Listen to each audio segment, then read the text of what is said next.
आखिरकार तुमने मेरे आगे घुटने टेक दिए निकोला। उस्मान के महसूल का क्या होगा? उस्मान अपना महसूल सुल्तान को अदा करेगा। वो चाहता है कि तुर्क सरदारान समझे कि वो हमें महसूल नहीं दे रहा। खानान के ताबे होने के बाद क्या फर्क पड़ता है? तुमने कसम खाई थी कि उस्मान को चंगेज खान की नस्ल से तुम मरवा दोगे तो गए।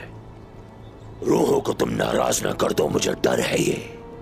मालूम है मुझे, लेकिन जब तक हम दोनों में से कोई मर नहीं जाता, रूहों को कुर्बानी नहीं दी जाएगी। मेरी कसम को इंतजार करना होगा जमुआ।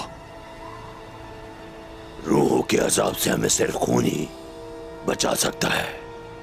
उस्मान अपना कासिद भेजेगा। वो एक बार फिर हमारी अताअत का इज़हार करना चाहेगा। सब्र करो, अब तुम जाओ।